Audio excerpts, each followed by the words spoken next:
जय श्री कृष्णा। अक्सर लोगों की यही शिकायत रहती है कि प्रभु हमारी नहीं सुनते। 4 दिन पूजा पाठ करके हम सोचते हैं कि प्रभु दौड़े चले आएं और हमारी इच्छाओं की पूर्ति करें।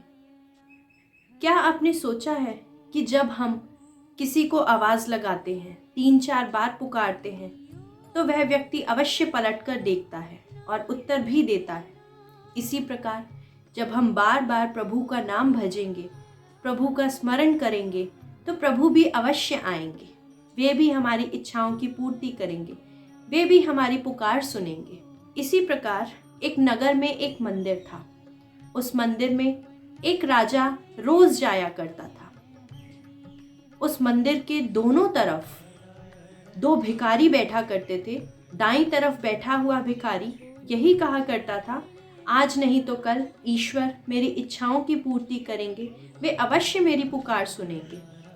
और बाईं तरफ बैठा हुआ भिखारी यही कहता था कि राजा मेरी इच्छा की पूर्ति करेंगे, आज नहीं तो कल राजा ही मेरी सर्व इच्छा पूर्ति करेंगे। राजा नित्य प्रति दोनों की वार्तालाप सुनता था और बाईं तरफ बैठा हुआ भिखारी दाईं तरफ बैठे हुए भिखारी का मजाक बनाया करता था कि ईश्वर नहीं सुनने आने वाले, केवल राजा ही हमारी इच्छाओं को पूर्ण कर सकते हैं। एक बार राजा ने अपने मंत्री को बुलाया। वह अपने मंत्री से कहा कि मंदिर के दोनों तरफ जो भिखारी बैठते हैं, उसमें जो बाईं तरफ बैठा हुआ भिखारी है, वह कहता है कि राजा मेरी इच्छा की पूर्ति करेंगे, तो आज तुम एक बड़े से बर्तन में कुछ सोने के सिक्के डालकर उसमें खीर भरकर उस भिखारी को दे आओ। मंत्री ने इसी प्रकार किया। वह बड़े से बर्तन में खीर भरकर ले गया और उस भिखारी को दे दी। बाईं तरफ बैठा हुआ भिखारी बहुत खुश हुआ। उसने दाईं ओर बैठे हुए भिखारी से कहा, देखा, मैं कहता था ना कि राजा अवश्य मेरी इच्छाओं की पूर्ति करेंगे। देखो, राजा ने आज कितनी सारी खीर भिजवाई है मेरे लिए। और उस भिखारी का मजाक उड़ाने लगा। बाईं तरफ बैठे हुए भिखारी ने खीर खाई और जब उसका पेट भर गया, तब उसने दाईं ओर बैठे हुए भिखारी को बाकी बची हुई खीर का पात्र दे दिया।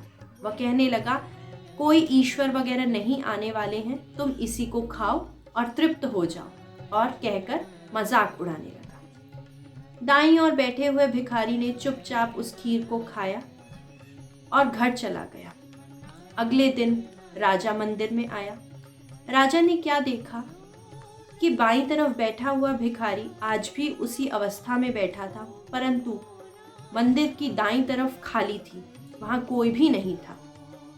राजा ने भिखारी से पूछा कि आज यह तुम्हारा साथी जो दूसरी ओर बैठता था, वह कहाँ है? उस भिखारी ने उत्तर देते हुए कहा कि राजन, उसे भरोसा था कि ईश्वर उसकी इच्छा पूर्ति करेंगे और मुझे आपके ऊपर भरोसा था।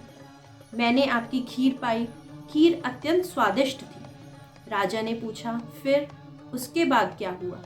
उस भिखारी ने कहा कि मेरे साथी को प्रभु पर भरोसा था, परंतु ईश्वर कहाँ आने वाले हैं, इसलिए मैंने बची हुई खीर उसे दे दी।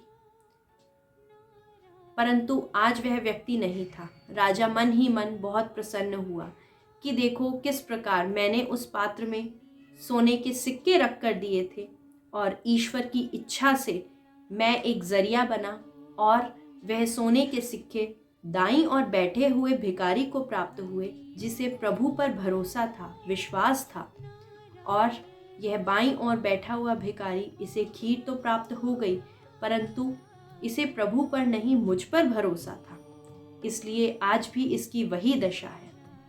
इसने मुझे भगवान समझा, परंतु वह यह नहीं जानता कि सबको सब कुछ देने वाला तो ऊपर वाला है, ईश्वर है, प्रभु है। अगर वह उनसे इस दृढ़ विश्वास से मांगता तो इसकी भी इच्छाएं उसी प्रकार पूर्ण होती जिस प्रकार दाईं ओर बैठे हुए भिखारी की हुई। वह मंद मंद मुस्कुराता हुआ प्रभु दर्शन करके चला गया। हमें लोगों पर भरोसा न करके ऊपर वाले के समक्ष अपनी इच्छाएं रखनी चाहिए। आज नहीं तो कल वह अवश्य आएंगे और आपकी इच्छा पूर्ति करेंगे। जय श्री कृष्ण।